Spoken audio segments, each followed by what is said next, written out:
तो गाइज आपने देखा होगा कि मैक्सिमम स्टार्टअप फर्स्ट ईयर के अंदर ही खत्म, bye bye, tata, good bye, गया। और जो स्टार्टअप सर्वाइव कर जाते हैं फर्स्ट ईयर, उनमें से भी 99% ऑफ द स्टार्टअप फेल हो जाते हैं। आइए जानते हैं ऐसे टॉप 10 रीजंस जिसकी वजह से ये स्टार्टअप्स को फेलियर झेलना पड़ता है। मेरा नाम है पुष्कर, आप देख रहे हैं संडे इनसाइट्स। तो चलिए वीडियो को शुरू करते हैं। चलो भाई देखो अब मैं क्या करता हूँ। सबसे पहला पॉइंट निकल के आता है रॉन्ग सिलेक्शन ऑफ इंडस्ट्री। क्या आपकी जो इंडस्ट्री आपने चूज़ करी है वो राइट है या नहीं। एग्जाम्पल के तौर पे हम ई कॉमर्स लेते हैं। ई कॉमर्स जिस तरह से हमने पैंडमिक सिचुएशन में भी देखा किस हिसाब से वो बूस्ट हुआ है। तो अगर आप ये सोचते हैं कि हम मिंत्रा, अमेज़न, फ्लिपकार्ट जैसी वेबसाइट्स बना लेते हैं, ये होते हैं एग्रीगेटर प्लेटफॉर्म।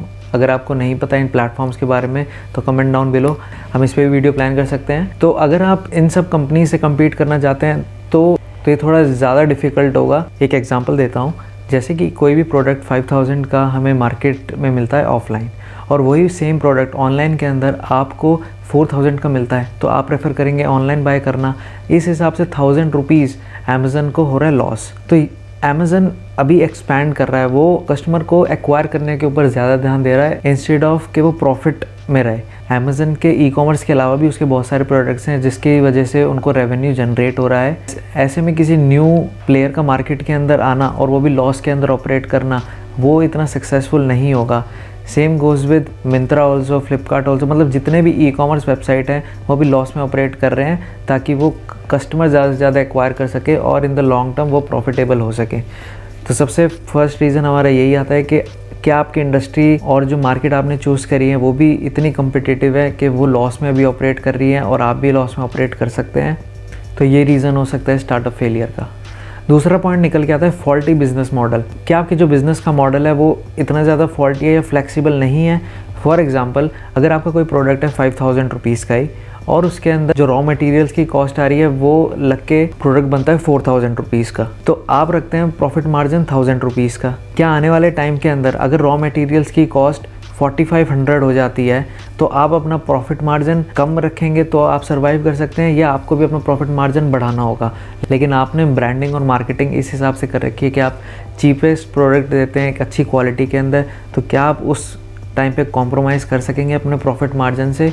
तो ये सेकंड फॉल्ट हो सकता है किसी भी बिज़नेस फेलियर का कि वो विद टाइम जो अपने प्राइस की कॉस्ट है वो इंक्रीज़ करते जाते हैं, जिसकी वजह से उनके कस्टमर जो हैं जो इनिशियल लेवल पे आए थे वो उनसे दूर होते जाते हैं। अगर हम इसका एग्जांपल देखें तो जैसे वन प्लस जब मार्केट के अंदर आया था तो वो फ्लैगशिप लेवल के फ़ोन्स कम प्राइस के अंदर देता था, जिस वजह से उसने इतनी ज़्यादा मार्केट कैप्चर कर ली थी अपर बजट सेगमेंट के अंदर। और जिस हिसाब से स्नैपड्रैगन और प्रोसेसर्स के प्राइसेस बढ़ रहे हैं, वन प्लस को भी अपने प्राइसेस बढ़ाने पड़ रहे हैं, जिस वजह से उसको बैकस्लैश झेलना पड़ा था कि उनके प्राइस रेंज हाई होते जा रहे हैं।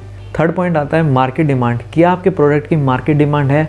क्या आपने प्रोडक्ट को टेस्ट किया है, और टेस्ट किया है तो उसका फीडबैक कैसा आया है। हर एक प्रोडक्ट के ऊपर इनिशियल लेवल पे तो कस्टमर का जो फीडबैक है वो बहुत ज़्यादा ज़रूरी हो जाता है, क्योंकि आपको लग रहा है कि उस प्रोडक्ट की नीड है, लेकिन कस्टमर जो एक्चुअल में यूज़ करने वाले हैं क्या उनको भी सेम लग रहा है, क्या उनके लाइफ में भी सेम प्रॉब्लम्स आ रही हैं, और क्या आपका प्रोडक्ट उस प्रॉब्लम को सॉल्व कर सकता है। तो अगर आपने ये चीज़ एनालाइज नहीं करी है तो इसकी वजह से भी आपका मॉडल फेल हो सकता है, क्योंकि उस प्रोडक्ट की मार्केट डिमांड ना ही इतनी है और ना ही उसको कस्टमर फीडबैक इतना ज़्यादा अच्छा मिल रहा है। फोर्थ रीज़न है कि ये सोचना है कि आपका product best in the market है और उसके अंदर कोई भी अपडेट ना लेके आना। अगर हम स्मार्टफोन इंडस्ट्री की बात करें तो जिस हिसाब से नई नई टेक्नोलॉजी आती जा रही है उनके नए नए फीचर्स उनको इंक्लूड करने ही होते हैं, वरना वो कंपटीशन से आउटडेट हो जाएंगे। जैसे कि हमने बहुत सारी कंपनीज के साथ देखा है, नोकिया हो गया, ब्लैकबेरी हो गया, मोटोरोला हो गया, उन्होंने अपनी मार्केटिंग स्ट्रैटेजी इतनी चेंज ही नहीं करी, ना ही उन्होंने चाइनीज़ प्रोडक्ट्स जैसे कि रेडमी, वो वीवो की तरह उन्होंने न्यू अपडेट्स लेके आए अपने प्रोडक्ट के अंदर, जिनकी वजह से उन्हें मार्केट ने वाइट वॉश ही कर दिया। अभी जैसे LG ने भी अपने इंडिया में ऑपरेशंस बंद कर दिए हैं। ऐसे बहुत केसेस हुए हैं कि कंपनीज अपने प्रोडक्ट के अंदर अपडेट करती नहीं है, जिसकी वजह से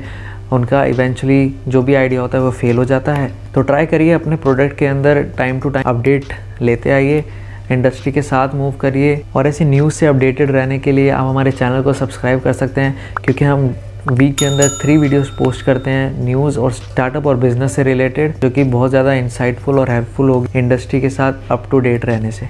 एंड हिट लाइक अगर आपको यहाँ तक वीडियो पसंद आ रही है। फिफ्थ पॉइंट निकल के आता है नो पैशन। क्या आपको पैशन है उस प्रोडक्ट के रिगार्डिंग जो आपने बनाया है, क्या आप रियलिटी के अंदर भी उस प्रॉब्लम को सॉल्व करना चाहते हैं, या बस मनी माइंडेड के लिए स्टार्टअप जो कल्चर है वो बहुत कूल है, वो फंडिंग रेज कर सकता है, न्यू इन्वेस्टर्स को लेके आ सकता है, इस वजह से ही आप स्टार्टअप कर रहे हैं। तो आप क्या आपको माइंडसेट इस हिसाब से है कि आप रियली पैशनेट हैं इस प्रोडक्ट के रिगार्डिंग, और अगर नहीं है तो ये बहुत जल्दी आपको पता लग जाएगा, क्योंकि आप बर्नआउट हो जाओगे। आप किसी दूसरे को देख के आप इंस्पायर हो कि मैं भी ये प्रोडक्ट बनाऊं, मैं भी इस चीज़ में सक्सेसफुल हो सकता हूं, जबकि आपको इनसाइट्स के बारे में नहीं पता है, आपने कभी खुद वो चीज़ें फेस नहीं करी हैं। तो ऐसा स्टार्टअप शुरू करिए जिसमें आप बहुत ज़्यादा पैशनेट हो। 6 पॉइंट आता है नो स्किल। क्या आप जो प्रोडक्ट बना रहे हैं वो आपको उस पर स्किल्स ही नहीं है वो प्रोडक्ट को फ्लरिश करने के लिए, या आपको उतनी नॉलेज ही नहीं है कि उस प्रोडक्ट की ब्रांडिंग कैसे कर सकते हैं, मार्केटिंग कैसे कर सकते हैं, उसकी टेक्नोलॉजी में कैसे आप इन्वॉल्व हो सकते हैं। आप सोचेंगे कि मैं टेक्नोलॉजी के लिए भी अलग टीम बना लेता हूँ, मार्केटिंग के लिए भी, ब्रांडिंग के लिए भी, लेकिन आपके पास वो रिक्वायर्ड स्किल्स नहीं है, तो इवेंचुअली जो भी आप जिसको भी हायर करेंगे वो आपको टोपी पहना के चला जाएगा। मैंने प्लान बनाया, इसलिए 5000 में एक्स्ट्रा लूंगा। डबल खे। जब भी एक एंटरप्रेन्योर को बहुत सारी चीज़ों के बारे में पता होना चाहिए, जैक ऑफ ऑल ट्रेड और मास्टर ऑफ वन, जिस मार्केट के लिए वो प्रोडक्ट बनाना चाह रहा है। 7 पॉइंट आता है बैड हायरिंग। जो भी आप अपनी टीम बना रहे हैं, क्योंकि इनिशियल लेवल पे स्टार्टअप के अंदर एक टीम बहुत क्रूशियल रोल प्ले करती है, और स्टार्टिंग के अंदर इतने ज़्यादा फंड्स होते नहीं हैं, तो आप रिश्तेदार को, फ्रेंड्स को सबसे पहले अप्रोच करते हैं कि आ जाओ भाई मेरी कंपनी में मैं स्टार्ट कर रहा हूँ, और इसकी वजह से आपको उनका स्किल सेट नहीं पता होता, आपको ये नहीं पता होता कि वो कहाँ पे बेस्ट फिट हो सकते हैं कंपनी के लिए, और इवेंचुअली उस बैड हायरिंग की वजह से आपको लॉस झेलना पड़ सकता है, टाइम का भी प्लस मनी का भी। टाइम का इसलिए क्योंकि जो न्यूबीज़ हैं उनको सिखाने में बहुत ज़्यादा टाइम लगेगा, और एफर्ट इसलिए क्योंकि जो आपको चीज़ें एक हफ्ते में डिलीवर करनी थी उसको मे बी 1 मंथ भी लग सकता है। 8th पॉइंट आता है फाइनेंशियल मॉडल। क्या जो आप स्टार्टअप करने वाले हैं उसका ब्रेक इवन आने तक क्या आपके पास इतना कैश फ्लो है कि आप सर्वाइव कर सकते हैं, आप अपने एम्प्लॉयज़ को पे कर सकते हैं अगर आप प्रॉफिट में नहीं है तो। जैसा कि हमने फर्स्ट पॉइंट में भी डिस्कस किया था कि अमेज़न, ई-कॉमर्स जैसी कंपनीज अभी लॉस में ऑपरेट कर रही हैं, क्योंकि उनके पास इन्वेस्टर्स और प्लस उनके अदर वेंचर्स में, जिनकी वजह से उनके पास कैश फ्लो आ रहा है। तो क्या आपके पास भी कैश फ्लो है, प्लस अगर कैश फ्लो नहीं है तो इतना कैश रिजर्व है जिसकी वजह से आप सस्टेन कर सकते हैं for a longer period of time. 9th point निकल के आता है अर्ली इन्वेस्टिंग। ऐसी बहुत सारी कंपनीज हैं जिनके जो फाउंडर्स थे वो बहुत ज़्यादा एक्सपीरियंस थे, जिसकी वजह से उन्होंने बहुत ही अर्ली स्टेज के ऊपर अपने कनेक्शंस के थ्रू फंडिंग तो रेस कर ली, लेकिन उनका बिजनेस मॉडल, जो भी हमने पहले वाले पॉइंट्स डिस्कस किए हैं, उनकी वजह से उनका बिजनेस मॉडल फेल हो गया, जिसकी वजह से जो भी इन्वेस्टर्स ने भी पैसे दिए थे उनको भी इवेंचुअली लॉस झेलना पड़ा। क्योंकि ज़रूरी नहीं है हर बिज़नेस के लिए आपको इन्वेस्टमेंट और फंडिंग की ज़रूरत होगी, आप बूटस्ट्रैप से भी बिज़नेस की शुरुआत कर सकते हैं। और वंस आपने जितने भी हमने पॉइंट्स डिस्कस किए हैं वो एक बार कवर कर लिए हैं तो क्या पता आप प्रॉफिट में भी बहुत ही जल्दी आ जाएं, और वो भी बूटस्ट्रैपिंग की मदद से। बूटस्ट्रैपिंग होती है कि आप अपना ही पैसा अपने बिज़नेस के अंदर बार बार लगाए जा रहे हैं, जिसकी वजह से एक्स्ट्रा कैश की आपको रिक्वायरमेंट नहीं है, प्लस आप 100% ओनर रहते हैं अपनी कंपनी के। और इनिशियल स्टेजेस में ये भी देखा जाता है अगर आप फंडिंग रेस कर लेते हैं तो जो इन्वेस्टर्स हैं वो अप्रॉक्सीमेटली 10% to 15% और कई बार 40 to 50% भी आपकी कंपनी के अंदर इक्विटी मांग लेते हैं, जिसकी वजह से आप अपना 100% एफर्ट दे रहे हैं, लेकिन आपको at the end 40 to 50% of the revenue ही मिलना है, और इवेंचुअली उस पोर्शन के अंदर आप एक्सपेंसेस को झेल नहीं सकते, जिसकी वजह से स्टार्टअप कोलैप्स हो जाता है और इवेंचुअली वो फेल हो जाता है। और 10th पॉइंट इसी के कॉन्ट्राडिक्टरी में आता है कि आप बहुत ही लेट फंडिंग लेते हैं। लेट फंडिंग के अंदर क्या प्रॉब्लम होती है कि आपका बिज़नेस मॉडल अच्छा है, आपके कस्टमर आपने एक्वायर कर रखे हैं, सारी चीज़ें अच्छी जा रही है, लेकिन कैश फ्लो इतना ज़्यादा नहीं है, जिसकी वजह से आप लॉस में ऑपरेट कर रहे हैं, और वो पॉइंट ऐसा आने वाला है कि आप बैंकरप्सी फाइल कर सकते हैं, लेकिन आप रिजिड है कि मैं अपने पास 100% इक्विटी रखना चाहता हूँ, जिसकी वजह से आप फंड रेज नहीं कर रहे हैं, और इवेंचुअली बिजनेस मॉडल बंद हो जाता है और स्टार्टअप कोलैप्स हो जाता है। लास्ट में एक 11th पॉइंट बोनस पॉइंट में ये ऐड करना चाहता हूँ कि जो भी टीम हायरिंग होती है उसके अंदर आप प्रमोशन किसको देते हैं।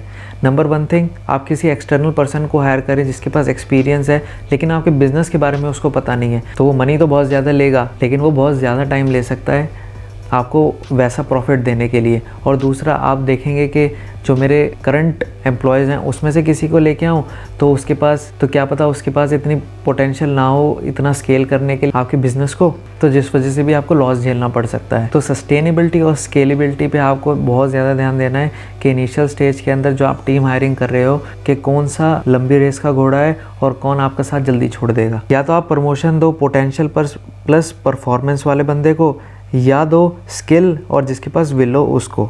क्योंकि एक सक्सेसफुल एंटरप्रेन्योर के अंदर फ्रीडम, करेज और पैशन होना चाहिए, जिसकी वजह से वो इवेंचुअली अपने बिजनेस और स्टार्टअप को एक सक्सेसफुल कर सकता है। लाइक कर दीजिए वीडियो को, सब्सक्राइब कर दीजिए चैनल को, और जो नेक्स्ट संडे को वीडियो आएगी हम उसमें ऐसी कंपनीज़ के बारे में डिस्कस करेंगे जो कि 2020 के अंदर फेल हो गई थी इन्हीं कारणों की वजह से। तो सब्सक्राइब कर दीजिए चैनल को, नहीं किया है तो। मिलते हैं अगली वीडियो में। तो इतने लर्न करिए, अप्लाई करिए और शेयर करिए। वो आपको अपने आप करना पड़ता है।